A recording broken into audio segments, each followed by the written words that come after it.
Je voudrais d'abord remercier les médias d'avoir répondu promptement à l'invitation de la famille qui est la mienne, famille biologique. Il est entendu qu'ici nous sommes dans le domaine politique. Cependant, il peut se trouver que la famille manifeste un grand intérêt à ce qui se passe autour de l'un des siens. Voyez-vous, j'ai commencé la lutte politique depuis 1987 sur la base de l'ostracisme. Nous étions encore au parti unique, mais le parti unique n'était unique que de nom. En fait, de rassembler les Gabonais autour d'un idéal commun, c'était la division. Et en 1987, il s'est trouvé que, à l'occasion des élections locales à Mouila, j'ai dû intervenir auprès des notables pour m'inquiéter du fait qu'un enfant vivant dans sa patrie localité ne pouvait pas diriger la commune parce que sa mère était d'une autre province. C'était le parti unique.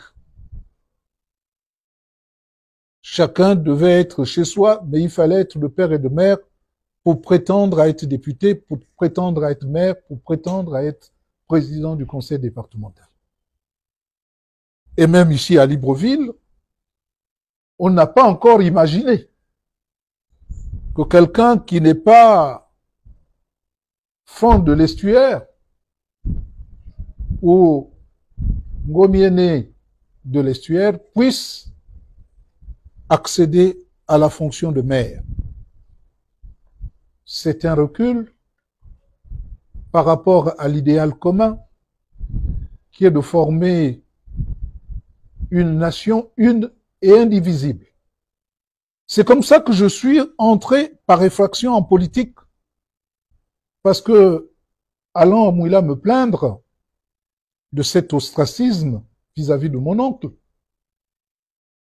les notables ont décidé tout simplement que je devais, moi, prendre la tête de la mairie de Mouila, moi qui étais tout jeune contrôleur général d'État, c'est-à-dire j'avais atteint le sommet de l'administration déjà à peine 30 ans. La valeur de l'homme n'attend point le nombre des années. Et me voilà embarqué dans cette aventure de la mairie. Cependant, au bout de 2 ans, 3 ans, réussissant ce challenge avec très peu de moyens, 50 millions de budget, acheter niveleuse, camions, chargeuses pelleteuses et tout autre, tutu-canti, je me suis retrouvé hors de la mairie parce que mes aînés avaient décidé de me régler des comptes et de faire démissionner une partie du conseil. C'était comme ça. La loi. La loi est dure, mais c'est la loi. Que j'ai très vite corrigé. Quand je suis arrivé à le faire, maintenant si vous démissionnez du conseil municipal, vous allez tout seul et on renouvelle ceux qui sont partis, mais vous ne partez pas, vous ne faites pas partir le maire et ses équipes parce que vous aurez fait démissionner une partie du conseil. Voyez bien que j'entre dans la politique par effraction, au moment où je m'y attendais le moins, au moment où j'engageais une carrière administrative exceptionnelle, contrôleur général d'État, dans la trentaine. J'arrive à la conférence nationale, c'était comme si elle avait été faite pour moi, puisque c'est moi qui gère en réalité la conférence nationale. Tout jeune que j'étais, c'est moi qui présidais le Rassemblement social-démocrate. Qu'est-ce que je n'ai pas subi comme critique en disant que c'est Maranga Moussavou qui a fait que on ne puisse pas aller trop loin. En fait, j'ai tout simplement permis que la conférence aille jusqu'au bout parce que le président Bongo, encerclé de ses amis qui lui demandaient de ne pas aller à la clôture de la conférence, voulait tout simplement tout faire capoter. J'ai rappelé au président qu'il n'avait pas d'amis et qu'il, s'il voulait que le pays soit calme, la seule solution, c'est d'aller à la clôture de la conférence nationale. C'est ce qui a été fait. Mais le fait de l'avoir dit, j'ai pas figuré à ce gouvernement. C'était la sanction que mes aînés m'ont infligée.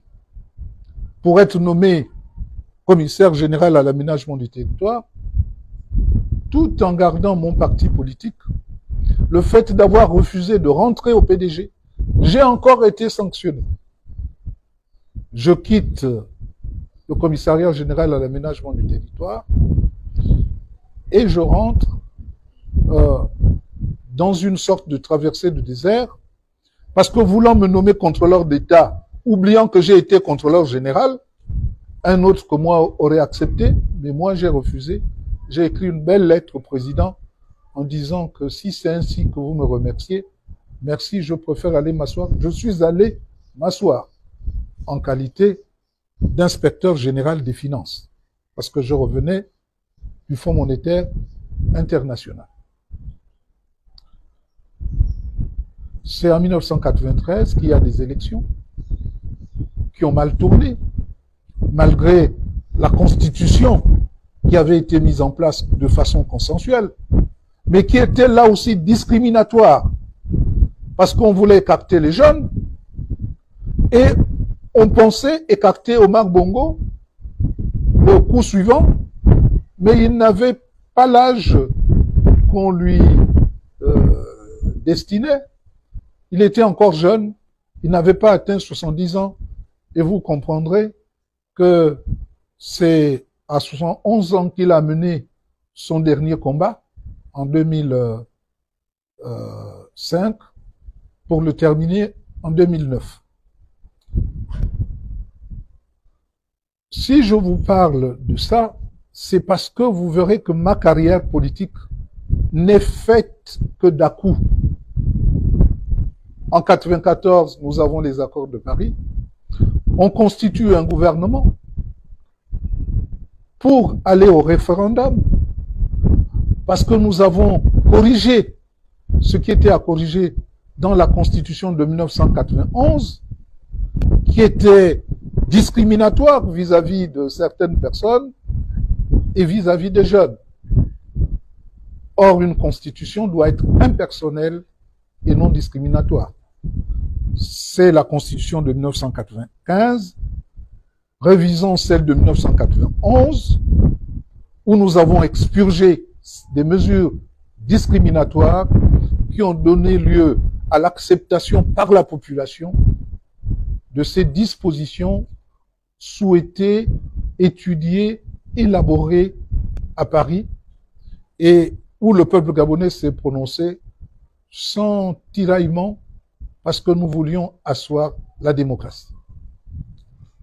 En 1996, je suis donc membre du gouvernement, ministre d'État, ministre de l'aménagement du territoire, mais nous avions décidé, parce qu'il faut toujours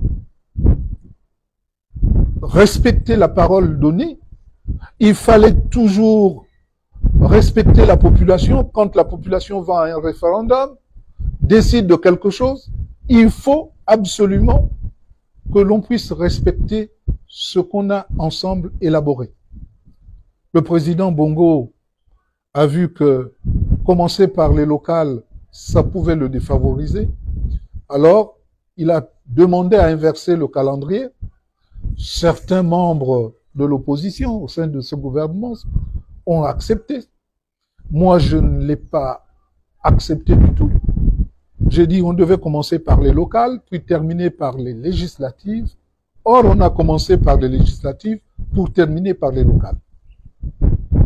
Commencer par les locales, c'est avoir la possibilité de corriger ce qui devait l'être. Pour que, aux élections législatives qui devaient déboucher sur la formation d'un gouvernement, non pas issu des accords de Paris, mais d'un gouvernement issu des élections, issu de la volonté du peuple, j'ai estimé qu'il nous roulait dans la farine et j'ai claqué la porte en plein Conseil des ministres. Aux Gabonais qui pensent que Maganga Moussavou n'est pas constant, lorsque vous claquez la porte, vous risquez votre vie. Et j'ai risqué ma vie parce qu'on m'a tiré dessus. Mais Dieu n'a pas voulu que je meure ou que je sois atteint. J'ai d'abord essuyé une salve lorsque j'ai écrit j'ai publié ma thèse sur l'aide publique de la France au développement du Gabon. J'ai soutenu ma thèse à la Sorbonne. Et en rentrant, on a trouvé que c'était malvenu que travaillant comme conseiller adjoint à la présidence, je puisse publier une telle thèse où je dénonçais la gabegie, la concussion, les dépenses ostentatoires. On m'a tiré dessus. C'est ce qui a fait d'ailleurs que le président Bongo, voyant que on ne m'a pas atteint, me renvoie aux États-Unis, au Fonds monétaire international, cette fois-ci, non pas comme stagiaire à l'Institut du Fonds monétaire international, mais comme conseiller au bureau de l'administrateur représentant 24 pays africains. Quand je rentre, évidemment, on ne veut pas de moi. Parce que je suis trop encombrant. Mais je continue à faire ma traversée de désert, donc jusqu'en 93, jusqu'en 94. C'est seulement en 1994 que je rentre au gouvernement. J'allais oublier que je suis rentré au gouvernement de la résistance en qualité de ministre d'État. Et la deuxième fois que je rentrais vraiment de façon républicaine au gouvernement, c'était en 1994 en qualité de ministre d'État, ministre de la planification et de l'aménagement du territoire. Je claque la porte, je m'en vais. Qui pouvait imaginer que Maganga Moussavou reviendrait au gouvernement? Parce que les Gabonais ne comprennent pas que quelqu'un qui a posé un tel acte, lorsque 6 ans après, on lui demande de rentrer au gouvernement, cela veut dire que c'est une reconnaissance et du combat mené et des idées défendues. C'est-à-dire que le président Bongo a constaté que je n'avais pas tort et que j'avais des qualités, au moins celles de quelqu'un qui est courageux face à lui. Et c'est comme ça que j'ai accepté la fonction de ministre d'État, ministre de l'Agriculture et du Développement rural. 1 an après les élections locales, je bats le PDG, je bats l'ADER, mais le président de l'ADER ne l'entend pas de cette oreille. Il fait croire, ce ne sera pas la première fois, il fait croire que j'ai voulu l'assassiner et me voilà encore éjecté du gouvernement comme un malpropre. Cette fois-ci. Parce que la première fois, c'est moi-même qui suis parti du gouvernement. 7 mois après, Maganga Moussavou est élevé à la dignité de grand officier du mérite national à l'occasion des fêtes tournantes. 7 mois après. Humblement quittant mes fonctions de ministre d'État, je suis allé me faire élire maire d'arrondissement de la commune de Mouila pendant ce temps. Je n'ai jamais été officier, je n'ai jamais été commandeur, j'ai été simplement chevalier. C'est donc de chevalier que j'accède à la dignité de grand officier. Aujourd'hui, je suis Grand Croix, hein, du Mérite national et grand officier de l'Étoile équatoriale depuis 2004 à l'occasion de la commémoration, c'est la seule commémoration que nous avons eue dans ce pays sur tous les accords que nous avons passés. Il faut le remarquer. 2004, nous commémorons les accords de Paris. Et c'est moi que le président désigne pour organiser ces commémorations à l'époque à la Cité de la démocratie. Pourquoi je le dis? Parce qu'il faut savoir que les seuls accords qui aient pu susciter beaucoup d'attention et de mérite sont les accords de Paris. Ils ont été faits de façon consensuelle, sans haine, à Paris, et nous sommes arrivés, il y a eu référendum à 95, et ce sont ces accords que nous avons commémorés 10 ans après. Donc ce sont les seuls accords, la seule constitution issue de ces accords qui a régi le Gabon jusqu'à aujourd'hui. Quand on se réfère à une constitution de 1991, on va exhumer un mort-né, alors qu'en réalité, on devrait se raccrocher à la constitution de 1995, puisque jusque-là, les mesures discriminatoires ont disparu. J'en parle pour que vous compreniez le cheminement d'un homme qui a des convictions. En m'élevant à la dignité de grand officier du mérite national, j'ai compris une chose, que le président Bongo était un chef de village et qu'il dirigeait le pays sur la base de la tradition. Ce qui n'est pas péjoratif, bien au contraire. Pour nous maintenir comme il l'a fait, il a fallu puiser dans quelque chose qu'est le village. Parce qu'au village, vous émettez, bon, je ne vais pas aller plus loin, on accuse le plus petit qui est là, et le plus petit s'en va, mais comme il va sans maudire, le lendemain ou le soir même, on l'appelle pour le féliciter de n'avoir rien dit. Parce qu'on ne veut pas accuser le vieux. C'est ce qui s'est passé à Moula. Au lieu de dire à Divungi, tu as menti, et que tu mérites de quitter tes fonctions, on a fait partir Maganga, mais on s'est rendu compte que Maganga n'avait pas posé d'acte délictueux pour se retrouver hors du gouvernement. Et donc on m'élève à la dignité, et un an après, on me rappelle au gouvernement en qualité de ministre d'État, ministre de la refondation et des droits humains. J'en parle parce que beaucoup pensent que Maganga Moussavou va et vient, alors que c'est un cheminement dû à un repentir de ceux qui gouvernent, pour me rappeler dans certaines fonctions, toujours en qualité de ministre d'État, ce qui n'est pas rien. Je reste jusqu'en 2009. Et je quitte le gouvernement pour briguer les fonctions présidentielles. De 2009 à 2017, je n'ai aucun contact avec le pouvoir.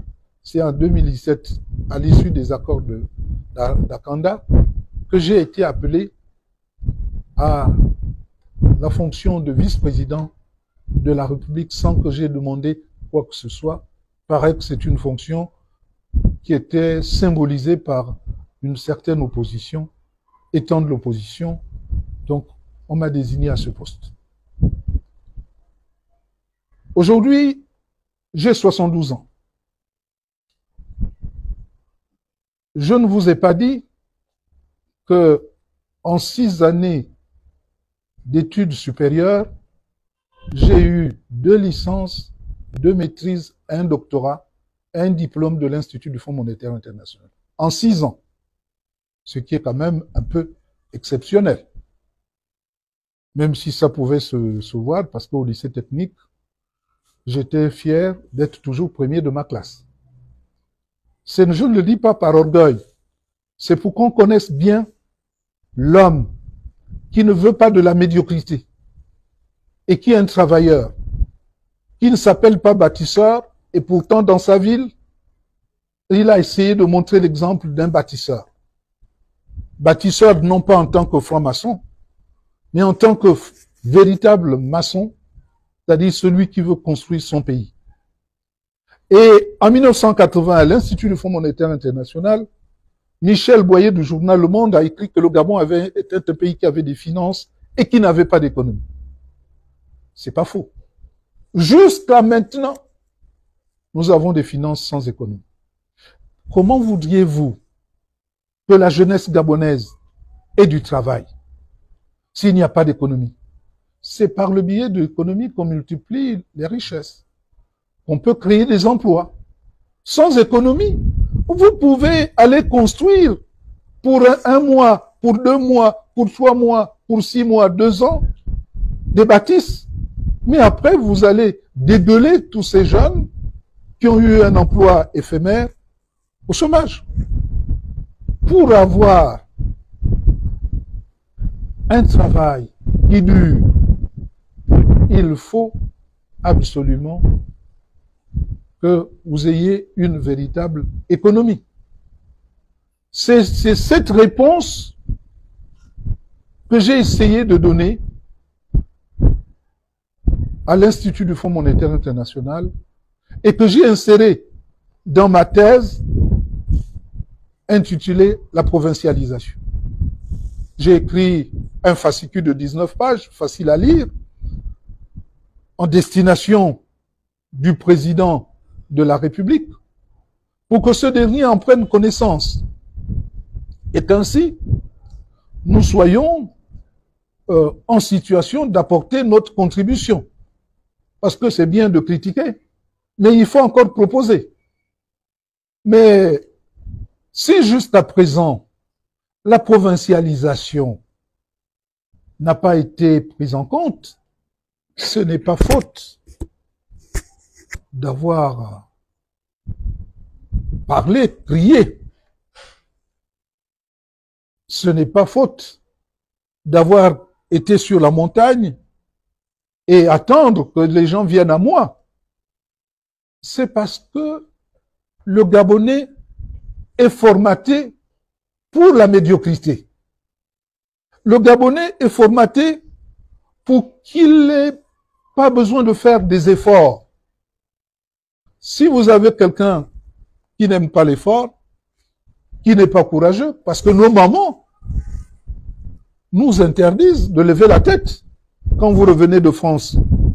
La mère dit, trouve du travail et reste tranquille, ne te mêle pas de politique. Donc tu te contentes uniquement d'aller à ton travail. C'est pourquoi beaucoup d'intellectuels ne participent pas à la vie politique. Dès qu'il a son travail, il se contente de cela, en oubliant qu'une mauvaise gestion de l'État peut conduire à la perte de son travail et finalement d'avoir un diplôme sans pouvoir trouver de solution.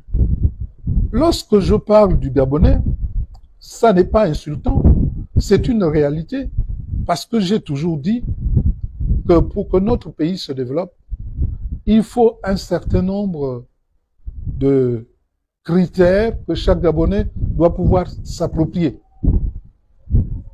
L'effort, le courage, l'esprit d'initiative et l'esprit d'abnégation. Or, le système n'aime pas l'initiative. Vous devez tout attendre du chef. Aucune tête ne doit dépasser. C'est le nivellement par le bas. Et tout le monde suit. C'est ce qui se passe aujourd'hui. Vous avez un jeune général de brigade dont le décret est né de la contrefaçon de la signature d'Ali Bongo. C'est pas moi qui l'ai dit, c'est, semble-t-il, Manfumbi, porte-parole du CETERI. que les décrets ont été falsifiés par Sylvia Bongo et son fils, mais ce sont ces décrets falsifiés qui m'ont fait partir de la vice-présidence. Ce sont ces décrets falsifiés qui ont fait nommer Brice Clotaire Oligui comme commandant en chef de la garde républicaine et ensuite comme général. C'est-à-dire que tout le monde, certains ont été victimes, d'autres bénéficiaires de ces décrets où on falsifiait la signature du chef de l'État. Donc, puisque aucune tête ne doit dépasser, ce qui nous arrive aujourd'hui avec Brice Clotaire Oligui, qui est le summum même de l'anéantissement de l'homme gabonais, où il réussit à faire en sorte que le dialogue, des dialogues que nous avons connus à moult reprises, ne soit pas l'émanation des partis, mais l'émanation de sa personne. C'est lui qui choisit qui doit aller dialoguer. Quelqu'un qui est venu ici hier me disait qu'il y a des filles à Paris qui n'ont jamais compris, rien compris à la politique, qui étaient là, à ce dialogue. Et ça vous génère une réflexion qui était émanant de celui qui vous réunit. Et les Gabonais acceptent. J'ai entendu Bunzanga s'élever contre ce fait, mais et pourtant c'est lui qui a présidé cette sous-commission.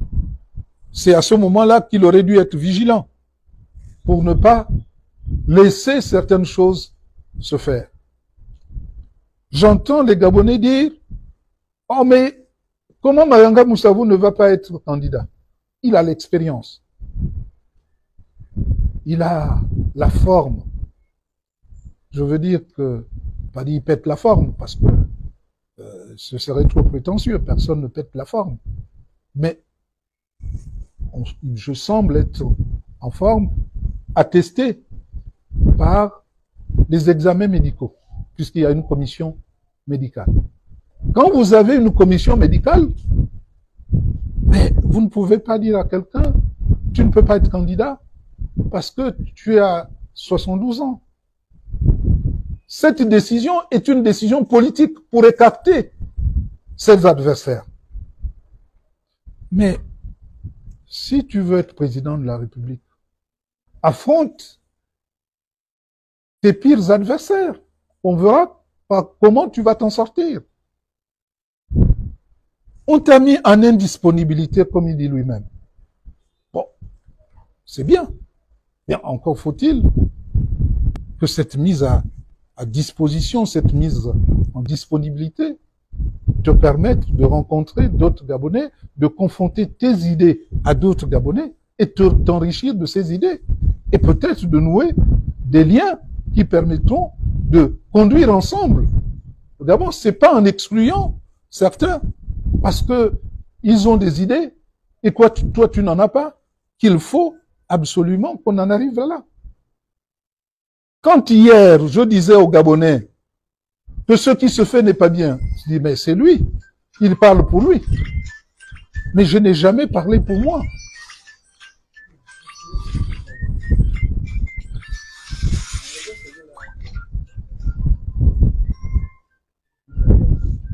Je n'ai jamais donc parlé pour moi.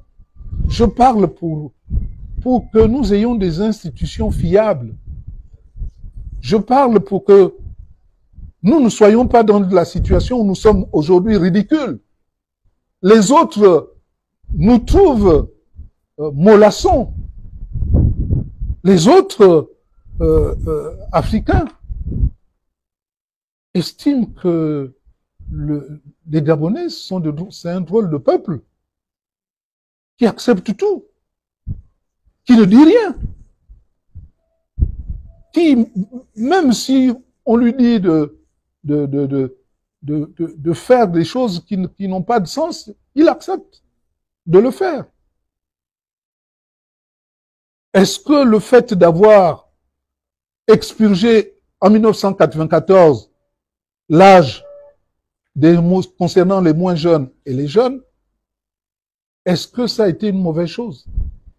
Est-ce que nous avons eu seulement au Gabon un chef d'État grabataire pour dire non, il est tellement âgé qu'on n'en pouvait plus? Et certes, le président Bongo est resté 42 ans au pouvoir parce qu'il était justement au départ très jeune. Quand vous prenez la présidence à un âge donné, donc vous êtes au moins sûr que celui-là ne restera pas longtemps. Les mêmes appels à candidature d'Oligui Nguema, quand il aura fait 14 ans, les mêmes appels vont reprendre pour dire reste toujours au pouvoir. Et la Constitution, elle est faite pour être modifiée par référendum. Elle sera modifiée pour lui permettre de rester le plus longtemps possible, même au-delà de 70 ans, puisque après les élections, la Constitution sera modifiée, c'est-à-dire qu'il n'y aura plus 70 ans au compteur, puisqu'on aura eu l'opportunité d'écarter Maganga, d'écarter Ondo Ossa, et donc maintenant la voie est libre, et on peut par conséquent se permettre de modifier la Constitution, de ne pas tenir compte de l'âge, parce qu'on finira par vieillir aussi, et si on a la chance, et de ne pas tenir compte des limites de mandat, et en laissant les mandats s'écouler. Il suffit de payer quelques personnes comme aux accords d'Akanda, de promettre aux participants d'être tous au gouvernement, pour que ceux-là votent comme vous souhaitez. Et ainsi de vous retrouver avec une constitution où il n'y a plus de limite et où il n'y a plus de limite d'âge et plus de limite au niveau des mandats. Et les Gabonais sont souvent ballottés comme ça. Et si vous avez quelqu'un qui vous dit « ceci, on l'a déjà vu, ce n'est pas bon », les gens disent « non, il faut laisser faire ». Aujourd'hui, on se rend bien compte qu'on est dans une situation difficile. Ce que je veux dire, que si j'ai déposé ma candidature, c'est parce que tout simplement, je voulais prouver la stupidité de notre Constitution. On vous dit d'aller faire des examens médicaux. Pourquoi on me demande de faire les examens médicaux? C'est pour voir si vous êtes apte à exercer cette fonction, parce qu'il y a aussi un examen psychologique que vous menez.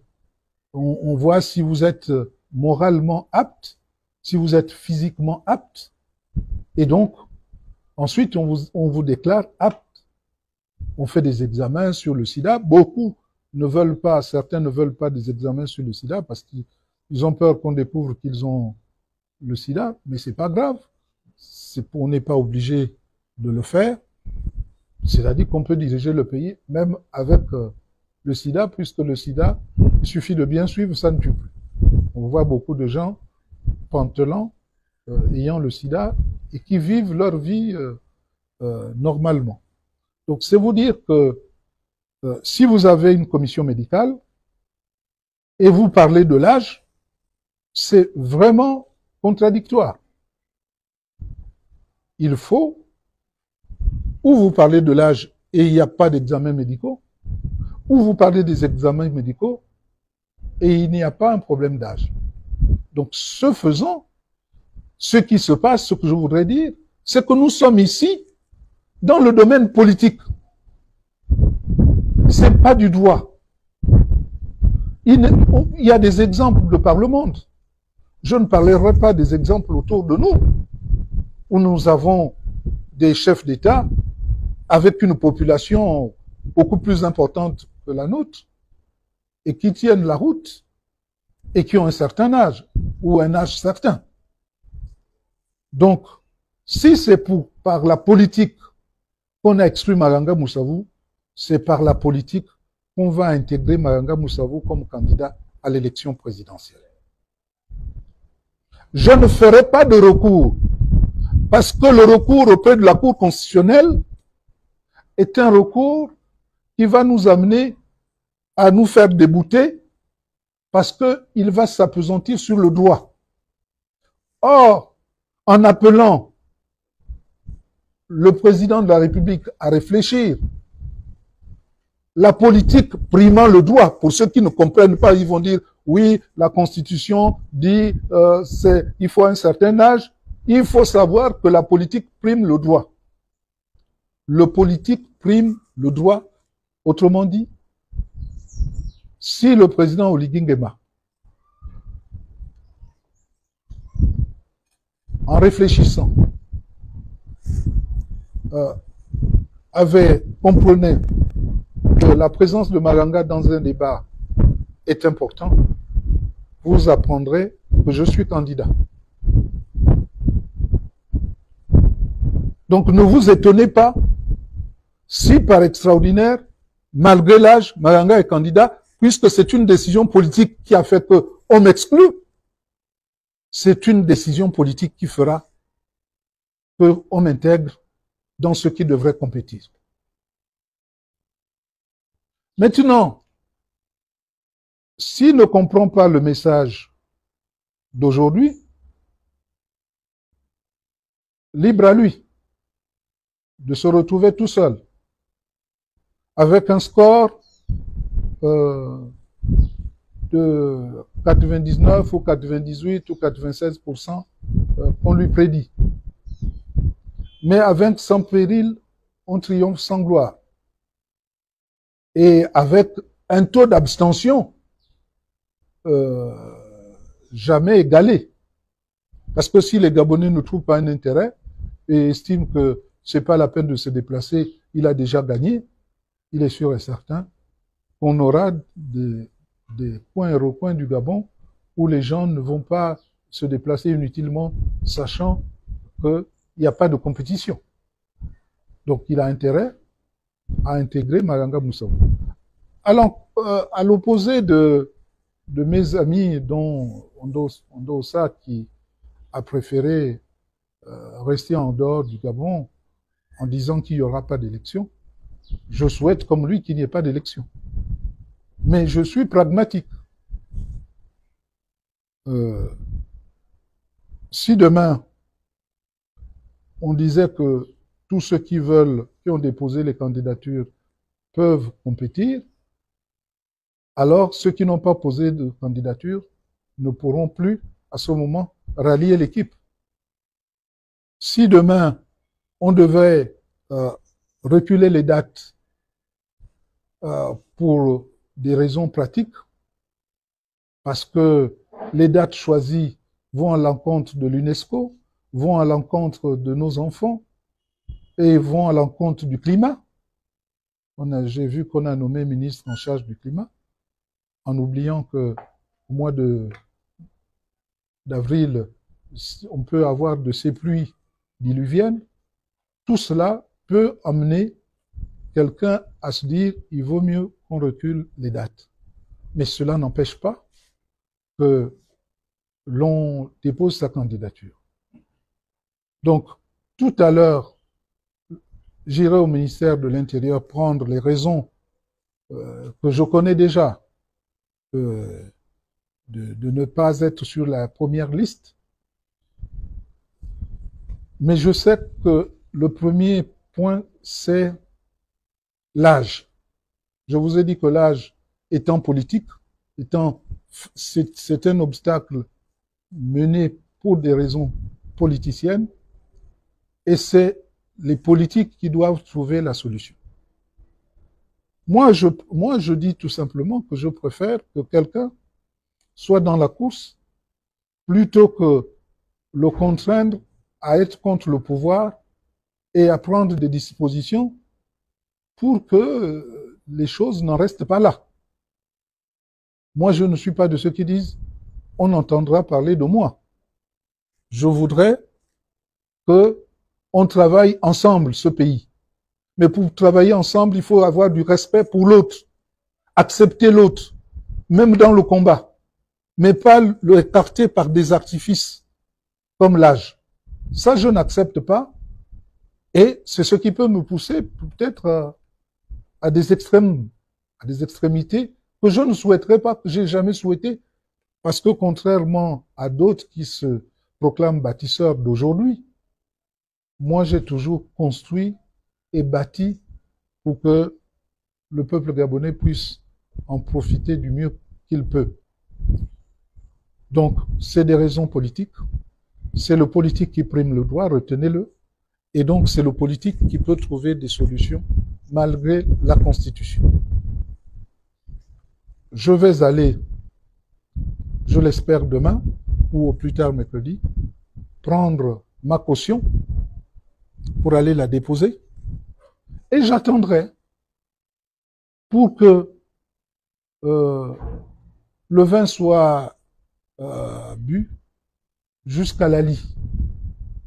Et ainsi, bien faire comprendre aux gens qu'on m'a exclu non seulement des élections présidentielles, mais de la politique, et que si je venais à rechercher d'autres solutions, personne dans ce pays ne me dira que je suis allé chercher des solutions extrêmes. Parce que j'ai toujours pensé à la résilience. J'ai toujours pensé à faire en sorte que les Gabonais se parlent. Mais ce pays où certains d'un certain canton se disent « nous avons notre président » et que d'autres se trouvent orphelins, et parce que le pouvoir doit appartenir toujours à une même famille, je dis que ces situations ne sont pas des situations pour conforter l'unité nationale, et je tiens à le dénoncer ici. Celui, comme a dit Martin Luther King, qui ne se bat pas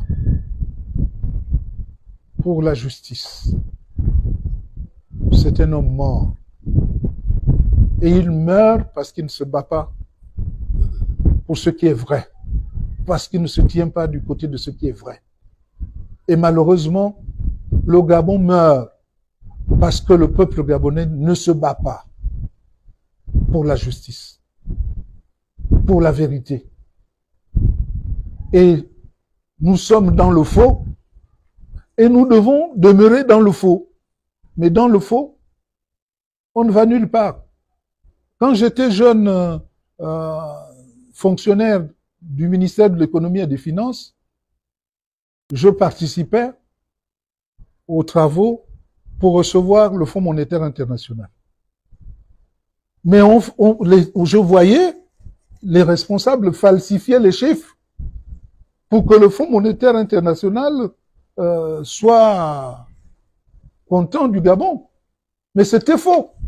Puisque 3 mois après, le Fonds monétaire international était obligé de revenir pour se rendre compte qu'on a voulu le tromper. Mais on ne trompe pas le Fonds monétaire international, on se trompe soi-même. Parce qu'on ne peut pas se mentir à soi-même. Et le Gabon préfère le mensonge. J'ai entendu quelqu'un faire le bilan de Ligi Nguema, bâtisseur, en disant qu'il a tout fait pour racheter, c'est le seul au fait d'armes, hein, qu'il a tout fait pour racheter les actifs d'Assala. Mais grâce à qui? Grâce à Maganga Moussavou. Même si Maganga Moussavou n'était pas à la signature, c'est Maganga Moussavou qui a fait venir Guinvor. Pour que Guinvor nous donne, il voulait nous donner. Il doit respecter ses pairs.